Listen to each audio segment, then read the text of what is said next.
오늘 이렇게 거룩한 주일을 또 우리에게 허락해 주셔서 우리 주님 전에 나와서 예배 드리게 된 것을 기쁘게 생각을 합니다. 오늘 이렇게 또 함께 뵙게 돼서 너무나도 기쁘고 행복합니다. 오늘 말씀을 통해서 우리가 염려 없는 삶의 3대 원칙, 염려 없는 삶의 3대 원칙, 이런 제목으로 말씀드리겠습니다. 염려하지 말아야 할 성도.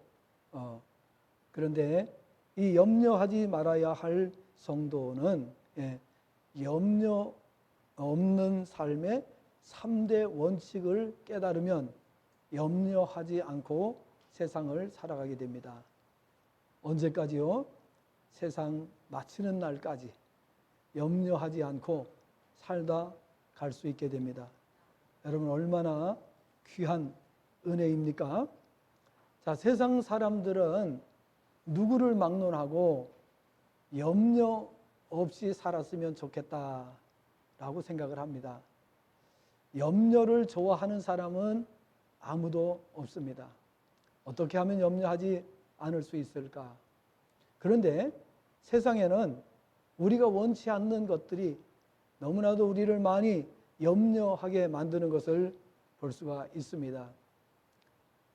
물질도 우리를 걱정하게 만들고 염려하게 만들고, 건강 때문에 또 우리가 염려하기도 하고, 또 자녀 때문에 염려하거나, 또 우리의 사업 때문에 염려를 하기도 합니다. 어떤 사람은 배우자 때문에 염려를 하기도 합니다. 정말 우리가 살아가는 이 세상에는 우리가 원치 않는 일들로 인해서, 그 염려로 인해서 정말 많이 염려하면서 살아가고 있습니다.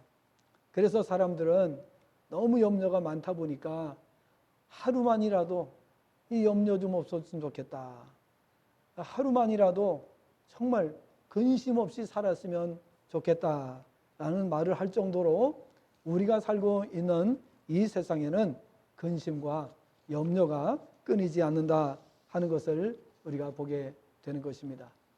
자, 오늘 본문에서 예수님께서는 우리에게 염려하지 말라고 말씀을 하십니다. 염려하지 말라. 우리 바울 사도께서는 빌립보서 4장 6절 7절에서 아무것도 염려하지 말라 또 이렇게 말했습니다. 아무것도 염려하지 않으려고 하면은 어떻게 하면 될까?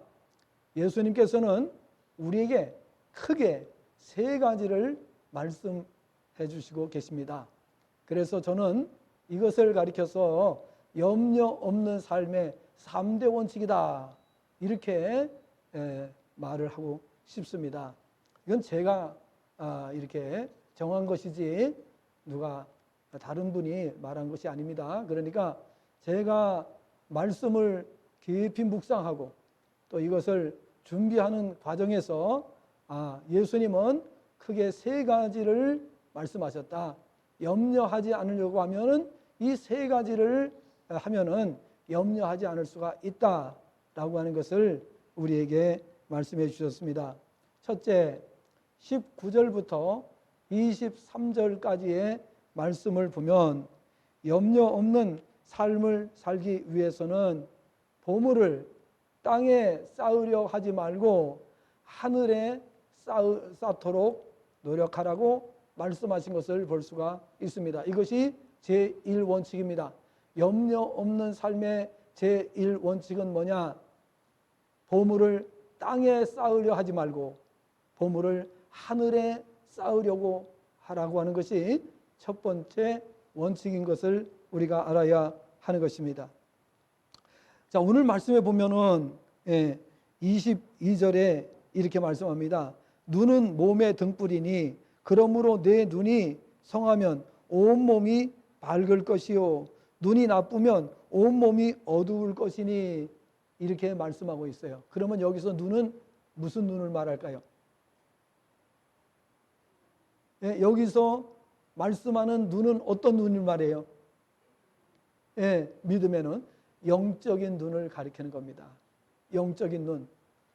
우리가 물질에 마음을 쏟다 보면, 또 세상 것에 우리가 집착하다 보면 마음의 눈이, 믿음의 눈이, 영의 눈이 어두워진다, 그 말이에요. 그러면은 영적인 것을 볼 수가 없다는 거예요. 영적인 것을 볼 수가 없어요. 다시 말하면 신령한 눈을 갖지 못하는 거예요. 예? 신령한 것을 보지 못하는 거예요. 영적인 비밀을 알지 못한다는 거예요. 우리가 이 신령한 눈을 갖지 못하게 되면은 설교를 들어도 설교를 듣는 사람마다 다 다릅니다. 어떤 사람은 깊이 들을 수 있고 어떤 사람은 그냥 수박 겉핥기식으로 말씀이 들리는 사람도 있습니다. 어떤 분은 그 말씀을 통해서 너무 큰 은혜를 받아서 눈물을 펑펑 쏟고 감동을 받는 분들이 계세요. 이건 뭘 의미합니까? 그 사람의 영적인 상태를 가리키는 것입니다. 그래서 사람의 영적인 상태에 따라서 이와 같이 달라질 수 있다는 것을 말씀하고 있습니다. 그러면은 누가 이렇게 영적인 것을 깊이 볼 수 있는가? 그것은 바로 하늘의 보물을 쌓는 사람. 다시 말하면 신령한 삶에 관심을 두는 것을 의미합니다. 이게 보물을 하늘에 쌓아두라 그러니까 아이고 헌금 많이 하라는 얘기인가 보다, 이렇게 오해를 하는 분들도 있어요. 이거는 영적인 수준이 최하위에 있는 사람들이 갖는 생각입니다. 그러니까 헌금을 많이 하라는 뜻이 아니에요. 왜냐하면 하나님이 무슨 돈이 필요하겠어요. 예. 여기서 말씀하는 것은 육적인 생각에 빠지지 않도록 하라는 거예요. 육적인 생각에 빠지면 그러면 영적인 것을 볼 수가 없고 영적인 것을 느낄 수가 없고 영적인 은혜를 받을 수가 없으니, 그러니까 신령한 것에, 하늘에 속한 것에, 영적인 것에, 우리가 이 철학에 대해서 말씀드린 것처럼 형이상하게 관심을 가지라는 거죠. 그렇게 되면은 우리의 마음이 신령한 것을 깨닫게 되고 또 우리의 영의 눈이 신령한 것을 보게 되고, 그래서 영적인 사람으로 살게 된다, 그 말이에요. 그 옛날에 믿지 않는 사람들은 산신령을 얘기했잖아요. 산신령. 우리 믿는 사람들은 정말 신령한 성도가 되어야 될 줄로 믿습니다. 신령한 성도가 돼야 돼요. 그러기 위해서는 어떻게 해야 돼요? 돈, 물질, 세상 것, 여기에 집착하면 안 된다, 그 말입니다. 우리는 돈을 보기를 길거리에 버려진 돌을 보는 것처럼 봐야 됩니다. 돈 때문에 목숨도 잃고 돈 때문에 싸우고 돈 때문에 사람을 죽이는 그러한 악한 모습을 우리는 많이 봅니다. 그런데 우리 믿는 사람들은 이 돈을 길거리에 버려진 돌처럼 그렇게 생각을 해야 되는 겁니다. 돈 때문에 여러분 사람 죽일 수 있어요? 돈 때문에 여러분 사람을 미워할 수 있어요? 바로 오늘 이 말씀을 통해서 이렇게 신령한 것에 관심을 두는 사람은 염려할 필요가 없다는 거예요. 세상 것 때문에, 시시한 것 때문에, 세상의 물질, 명예, 권력 이런 것 때문에 염려하지 않아도 된다는 말씀인 것입니다. 두 번째로는 어떻게 하면은 염려하지 않는가? 두 번째 원칙이 있습니다. 그것은 24절 이하의 말씀을 보게 되면은 무엇이라고 말씀하고 있는가 하면은 24절부터 32절 말씀을 보면은 염려 없는 삶을 살려면 하나님을 주인으로 섬기는 삶을 살라는 것입니다. 누구를 주인으로요? 하나님을 주인으로 섬기는 삶을 살라고 말씀하신 것을 보게 되는 것입니다. 자, 오늘 24절을 보니까 한 사람이 두 주인을 섬기지 못할 것이니 혹 이를 미워하고 저를 사랑하거나 혹 이를 중히 여기고 저를 경히 여김이라. 여러분께서 물질을 중히 여기면 하나님을 경히 여기시는 분입니다. 반드시. 나는 하나님을 중히 여깁니다. 그런데 물질도 중하게 여깁니다. 거짓말입니다. 왜? 주님이 하신 말씀이 거짓말이 되기 때문입니다. 그렇죠? 주님께서는 뭐라고 말씀하셨어요? 예. 하나님을 중히 여기면 뭐를 경히 여긴다? 물질을 경히 여기고, 물질을 중히 여기면 누구를 경히 여긴다? 하나님을 경히 여긴다. 이렇게 말씀하셨어요. 그러니까 여러분께서 물질을 중하게 여기신다. 물질을 아주 귀하게 여기신다. 예?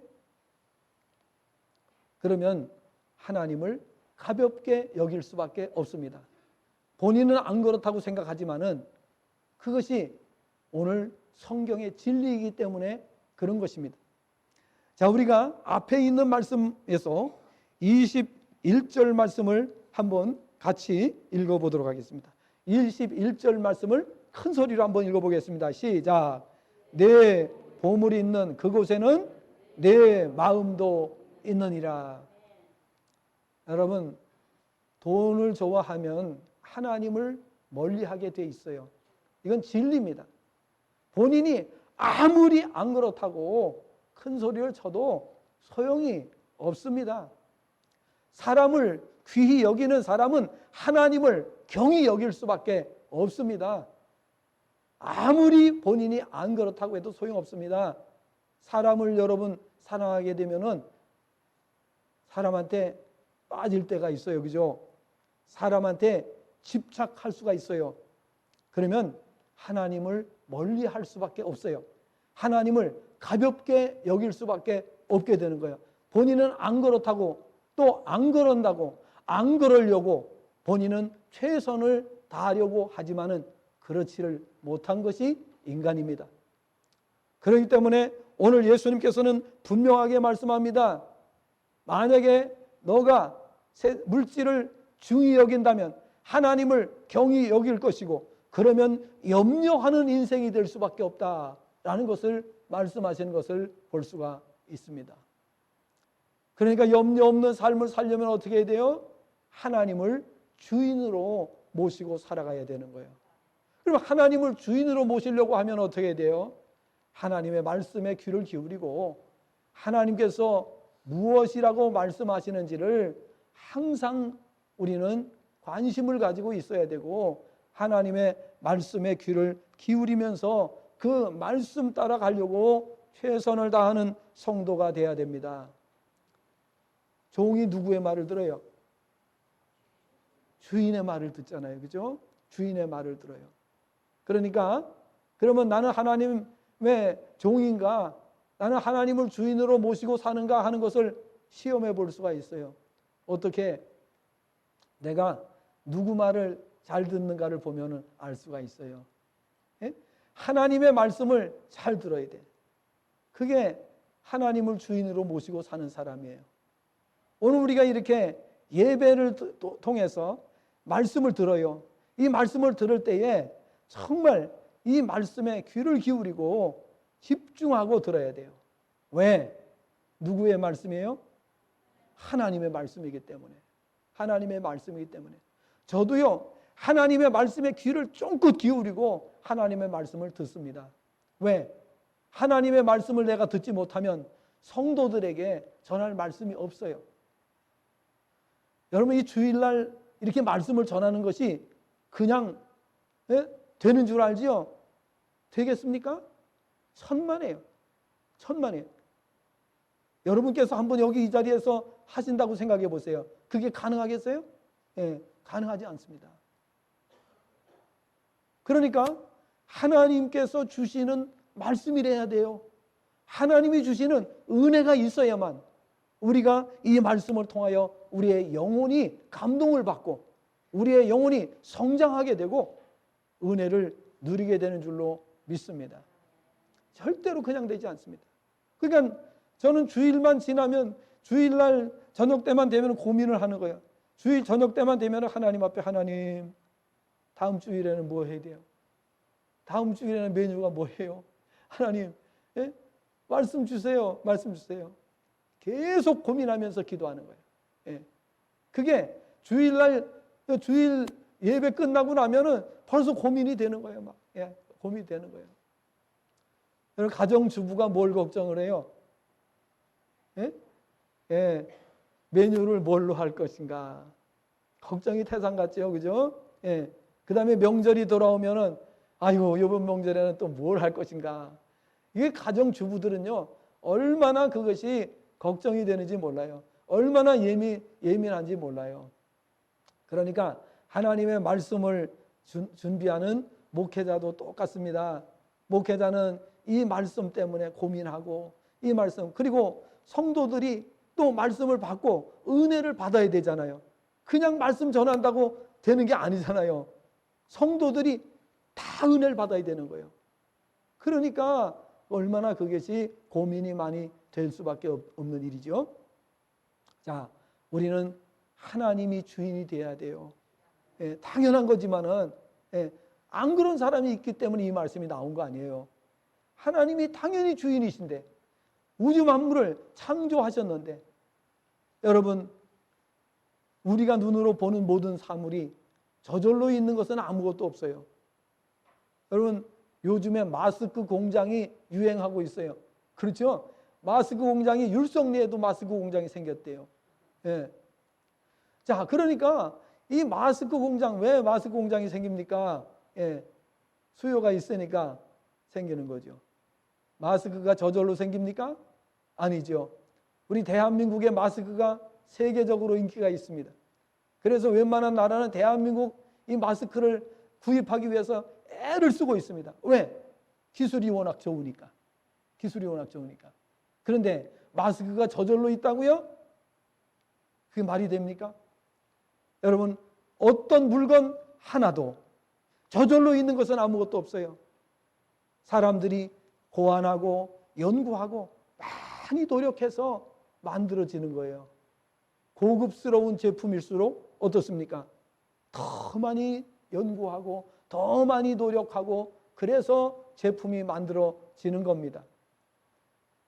여러분 하나님께서 만드신 작품들은 인간이 따라갈래야 따라갈 수가 없습니다. 하나님이 만드신 그 어떤 것도 인간은 따라갈래야 따라갈 수가 없습니다. 어떤 거 하나도 이 세상 우주 만물에 수를 셀 수 없는 이 세상에 수많은 것들이 있지만은 그 중에 단 하나도 인간은 인간의 실력으로는 만들 수도 없고 따라갈 수 없습니다.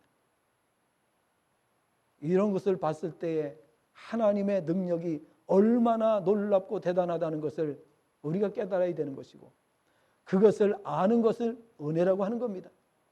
그 은혜를 아는 성도는 어떻게 해야 돼요? 늘 기뻐하는 거예요. 예? 늘 기뻐하는 거예요. 아프도 병들어도 기뻐하고 감사하고 실패해도 기뻐하고 감사하고 안 돼도 기뻐하고 감사하고 왜? 예. 하나님의 뜻을 알기 때문에 그러는 거예요. 하나님이 내 인생의 주인이라는 것을 알고 살기만 하면 우리는 항상 뭐 하라고요? 범사에 그렇게 되게 돼 있는 거예요. 하나님이 주인이 되면은 염려하는 것이 아니라 그냥 기뻐하는 거예요. 예? 근심하는 것이 아니라 감사하는 거예요. 이게 성도인 줄로 믿으시면 아멘 하시기 바랍니다. 그런 성도가 되시기를 여러분 늘 기도하시기를 바랍니다. 기왕의 성도가 되려면 주인의 마음을 기쁘시게 해드리는 하나님 아버지의 마음을 기쁘게 해드리는 근심 걱정 끼쳐드리는 성도가 아니라 정말 하나님을 기쁘시게 해드리는 성도. 자, 목회자는 우리 성도들을 일주일 내내 이제 생각을 합니다. 근데 어떤 성도는 일주일 내내 근심을 할 수밖에 없는 성도가 있어요. 진짜입니다. 일주일 내내 어떤 성도를 생각하면 일주일 내내 근심이 돼요. 염려가 돼. 누군지 아시겠죠? 예. 어떤 성도를 생각하면 마음이 기쁘고 은혜가 돼요.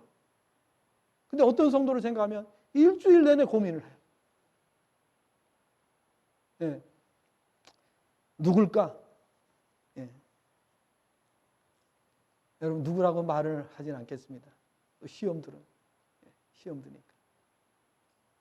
만약에 생각해서 나라고 생각하신다면 고치시기를 바랍니다. 예. 정말 하나님의 마음에도 하나님 마음도 마찬가지죠. 하나님의 마음도 나를 생각하실 때 하나님께서 정말 기뻐하실까? 예? 나를 생각하실 때 하나님께서 정말 마음에 행복해 하실까? 라는 생각을 하면서 우리가 살아가야 됩니다. 물론 우리는 항상 부족합니다. 그렇죠? 항상 부족합니다. 혹시 시골에 부모님이 계시는 분 여러분 자주 찾아뵙습니까? 아마 이렇게 질문하면 한 분도 그렇지 못하다고 대답하실 것입니다. 항상 죄스러운 마음을 가지고 살아요. 그죠? 예, 시골에 부모님 계시는 분들은 자주 찾아뵐 수가 없어요. 현실적으로 그건 불가능해요. 항상 죄스러운 마음을 가지고 있어요. 우리 하나님을 섬기는 성도들도 마찬가지입니다. 하나님을 잘 섬기고 싶지만은 항상 죄스러운 마음이 있게 마련인 것입니다. 시골에 부모님이 계시는 자녀들처럼 우리는 그런 마음을 가지고 살 수밖에 없는 것입니다. 왜? 그것이 바로 인간의 한계입니다. 우리 인간은 불완전하고 그리고 한계가 있는 유한한 존재라는 사실을 우리가 알게 해주는 대목인 것입니다. 염려 없는 삶을 사는 두 번째 비결이 뭐라고요? 누구를 주인으로? 하나님을 주인으로 모시고 살면 염려 끝. 할렐루야. 말씀을 들으니까 시원하시지요? 예. 하나님이 주인이 되시면 돼요. 예. 누가 다 책임을 지세요? 주인이 책임지는 거예요. 주인이, 그죠? 예. 종이 실수를 해도 주인이 책임지는 거예요. 종이 실수하고 도망가도 누가 책임져요? 주인이 책임지는 거예요. 주인이. 그렇기 때문에 우리는 하나님이 내 인생의 주인이시기 때문에 항상 내게 관심을 가지고 계시고 100% 책임지시는 거예요. 마지막으로 세 번째, 자 3대 원칙이라고 그랬으니까 그러면 세 번째 원칙은 뭘까? 염려하지 않는 세 번째 비결, 세 번째 원칙 33절, 34절입니다. 우선 33절을 함께 읽어보시도록 하겠습니다. 시작. 즉 너희는 먼저 그의 나라와 그의 의를 구하라. 그리하면 이 모든 것을 너희에게 더하시리라. 이렇게 말씀하고 있습니다. 자, 요 33절은 원문을 조금 읽어드릴 필요가 있어요. 왜냐하면 자, 아무도 두 주인을 섬길 수 없다. 원문입니다. 이 원문의 뜻을 직역을 합니다. 아무도 두 주인을 섬길 수 없다. 왜냐하면 혹 하나를 미워하거나 또는 다른 하나를 사랑하거나 또는 하나를 꼭 잡거나 또는 하나를 경멸할 것이기 때문이다. 예. 지금 제가 24절을 읽어드렸고요. 자, 33절을 제가 이제 지금 여기 24절도 원문으로 읽어드렸고요. 33절을 원문으로 읽어드립니다. 그러나 너희는 먼저 하나님의 나라와 그분의 의를 구하라. 그분의 의를 구하라. 그러면 이 모든 것들이 너희에게 더하여질 것이다. 이 모든 것이 너희에게 더하여질 것이다. 이게 바로 원문에 지역한 내용입니다. 하나님의 나라와 그분의 의를 구하라고 되어 있습니다. 자, 이것이 세 번째 비결입니다. 염려하지 않는 세 번째 비결. 그러면 왜 우리가 염려하지 않느냐? 하나님의 나라와 그분의 의를 구하면 왜 염려에서 완전히 해방이 될 수가 있느냐? 그 다음의 말씀 때문이에요. 자, 그러면 어떻게 된다고요? 이 모든 것들이 너희에게 더하여질 것이다. 여기서 이 모든 것이라고 하는 건 무엇을 의미합니까? 앞에서 사람들이 염려하는 모든 것을 가리킵니다. 염려하는 모든 것이 더하여진대요. 더하여진대. 그러니까 염려할 필요가 있어요, 없어요? 자, 왜 사람들이 염려하죠? 염려하는 이유가 뭐예요? 네? 염려하는 이유는 문제 때문에 그죠? 문제가 있기 때문에 염려하는 거예요. 문제가 있기 때문에. 그런데 하나님의 나라와 그분의 의를 구하는 자에게는 하나님께서 이 모든 것이 더해지도록 해주시기 때문에 염려 끝. 네, 염려할 필요가 없어요. 자, 그런데 우리가 여기서 생각해야 될 것이 있어요. 그건 뭐냐? 믿음이 작은 자들아, 이 말씀이 있어요. 믿음이 작은 자들아. 왜 염려하느냐? 예, 믿음이 작은 자들아, 이렇게 말씀을 하셨어요. 몇 절에 있어요? 30절 말씀을 보니까, 예, 30절 마지막에 보니까 믿음이 작은 자들아, 이렇게 말씀하고 있는 것을 볼 수가 있습니다. 왜 믿음이 작을까요? 왜 믿음이 작을까요? 자, 첫 번째 말씀드린 대로 세상 보물에 마음을 집착하고 살아가는 사람들은 믿음이 작습니다. 왜냐? 욕심 같아서는 믿음 생활도 잘하고 싶고 돈도 많이 가지고 싶고 이런 마음이 누구에게나 다 있을 수가 있습니다. 그런데 두 가지를 다 잡으려다 보면 어떻게 돼요? 두 가지 다 놓쳐요. 제가 어렸을 때 시골에서 고기를 잡습니다. 우리는 이제 어렸을 때 그걸 족대라고 그래요, 족대. 근데 어느 지방에서는 반도라고 그러더라고요. 그죠? 반도라고 하는데 이거를 가지고 냇가에 나갑니다. 그래가지고, 예? 혼자 잡을 때는 혼자 이거를 대고 발로 막 이걸 돌을 흔들어요. 그래 고기를 잡아. 또 둘이 갔을 때는 한 사람이 이 지렛대를 가지고 막 이렇게 움직여줘요. 그러면 또 그래서 고기를 잡기도 합니다. 자, 그런데 우리가 밤에는 횃불을 들고 고기 잡아요. 횃불을 들고 이렇게 비추면은 고기들이 그냥 제법 큰 고기들이 막 왔다 갔다 하는 것을 볼 수가 있어요. 근데 여러 마리가 한꺼번에 막 수련할 때가 있어요. 그러면 어떻게 해야 돼요? 어떤 걸 잡을지 몰라가지고 욕심을 부리다 보니까 몇 마리도 못 잡았어요? 한 마리도 못 잡아. 오늘 신앙생활도 왜 믿음이 작은 자들이라는 소리를 듣게 되느냐? 그 이유는 바로 어디 있습니까? 욕심 때문에 하나님도 잡고 물질도 잡겠다고 하는 욕심 때문에 둘 다 놓치는 그러한 불행이 발생하게 된다는 사실을 아셔야 되는 것입니다. 성경은 뭐라고 말씀합니까? 하나님을 주인으로 딱 잡으면 나머지는 다 해결된다. 할렐루야. 그런데 우리는 나는 하나님도 좋고요, 돈도 좋아요. 이렇게 말하는 분들이 있어요. 둘 다 놓칩니다. 그게 성경입니다. 성경의 말씀이 바로 분명하게 우리에게 말씀해주고 있습니다. 신앙생활 잘하면 다 잡습니다. 할렐루야. 자, 지난번에 요셉이 부모에게 완벽한 효도를 했다고 말씀드렸죠? 왜 완벽한 효도를 할 수 있었습니까? 그는 모든 환경이 최악이었습니다. 그럼에도 불구하고 그는 완벽한 효도를 할 수 있었던 것은 하나님을 꽉 잡으니까, 하나님을 주인으로 모시고 나가니까 완벽한 효도를 할 수 있었던 것을 볼 수가 있습니다.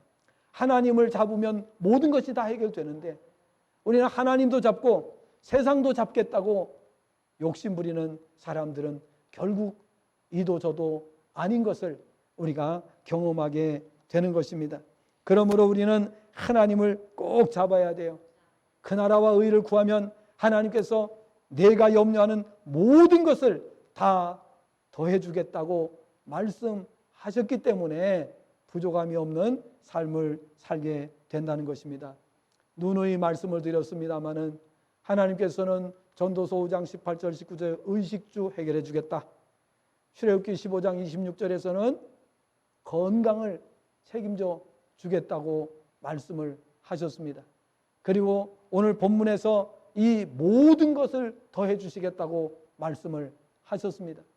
로마서 8장 32절에서는 아들을 아끼지 않고 내어주시니가 아들과 함께 모든 것을 주시지 않겠느냐고 말씀을 하셨습니다. 그러므로 하나님께서는 우리에게 모든 것을 더해 주시겠다고 그토록 수없이 약속을 하셨음에도 불구하고 우리는 여전히 하나님을 제대로 못 믿고, 하나님을 우리가 의심하려고 하는 건 아니지만은 그러나 우리가 하나님을 제대로 안 믿어. 왜 제대로 안 믿느냐? 이렇게 하나님도 잡고 물질도 하나님도 잡고 세상도 잡겠다고 하는 마음을 가진 분들은 무슨 문제가 생기느냐면 믿음이 시원찮은 믿음을 갖게 돼 있어요. 믿음이 떨어지게 돼 있어요. 믿음만 좋으면 다 해결됩니다. 아멘 하신 분에게는 꽃배기 은혜가 있기를 바랍니다. 두 번째 아멘 하신 분에게도 은혜가 있기를 바랍니다. 근데 첫 번째 아멘 하신 분에게 은혜가 더 크게 임하길 바랍니다. 다음에는 꼭 첫 번째 하시길 바랍니다. 정말 그 믿음으로 산다는 것이 다 해결되는, 다 응답받는 비결임에도 불구하고 우리가 그것을 깨닫지 못하는 것 너무나도 안타까운 일이 아닐 수가 없습니다. 요한복음 16장 24절 말씀에는 구하면 응답을 해주시겠다고 말씀하셨어요. 지금까지는 너희가 내 이름으로 구하지 아니하였으나 구하라 그리하면 받으리니 너희 기쁨이 충만하리라고 말씀하셨습니다. 기도 응답을 통해서 우리의 기쁨이 충만하게 되도록 해주시겠다고 약속하셨습니다. 그러니 이런 약속들이 다 넘치도록 우리에게 약속이 주어졌는데도 불구하고 자꾸만 우리가 세상 것을 염려하니까 믿음이 떨어지고, 믿음이 떨어지다 보니까 어떻게 됩니까? 염려가 계속 되게 이것이 반복되는 거예요. 이걸 갖다 우리 뭐라고 그래요? 악순환이 계속된다는 거예요. 악순환이.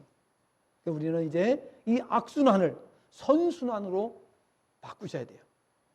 그래서 우리의 삶이 항상 정말 하나님의 은혜 속에서 돌아갈 수 있기를 바랍니다. 그 은혜로 인하여 기뻐하고, 그 은혜로 인하여 감사하고, 그 은혜로 인하여 찬송하고 하나님께 늘 영광 돌리는 그런 삶을 사는 것, 그것이 오늘 본문이 우리에게 하시는 말씀입니다. 여러분, 때로는 우리에게 유혹이 가끔가다 올 겁니다. 이 물질에 대한 유혹, 또 이 세상의 명예에 대한, 또 권력에 대한, 또 여러 가지 우리에게 그런 유혹이 올 때가 있을 겁니다. 거기에 절대로 응하지 마시기를 바랍니다. 그거 누가 하는 거예요? 우리 신앙의 대적, 우리의 원수 마귀가, 사탄 마귀가 우리에게 하는 유혹인 것입니다. 물질을 가지고 유혹합니다. 세상 것을 가지고 유혹합니다. 권력을 가지고, 사람들이 가장 좋아하는 것을 가지고 사탄이 우리를 넘어뜨리려고 하는 것입니다. 거기에 넘어지게 되면은 어떻게 됩니까? 믿음이 떨어지게 돼 있어요. 믿음이 떨어지는 거예요. 믿음이 떨어지면 안 되잖아요. 예수님께서 누가복음 22장 32절에서 제자들을 위해서 믿음이 떨어지지 않도록 기도하신 것을 말씀하셨습니다. 오늘 우리도 믿음이 떨어지지 말아야 됩니다. 저는 우리 성도님들의 믿음이 떨어지지 않도록 기도합니다. 우리 주보에도 늘 말씀이 나가지요. 우리 성도들 믿음이 떨어지지 않도록 기도하라고 말씀을 드리는 거예요. 나 자신의 믿음이 떨어지지 않도록 또 기도해야 되지만은 또 우리 성도들의 믿음이 떨어지지 않도록 기도하는 것, 우리가 해야 될 몫입니다. 정말 기도로 승리하시고 그 나라 의를 구함으로 말미암아 하나님을 주인으로 삼음으로 말미암아 땅의 것보다 하늘의 보물에 관심을 둠으로 말미암아 우리의 영안이 활짝 열리고 신령한 영안을 가지고 우리가 세상을 바라보면서 신령한 것을 분별하면서 영혼들을 살리는 데 귀하게 앞장설 수 있는 우리 성도님들 되시기를 주님의 전함으로 축복합니다. 기도하겠습니다.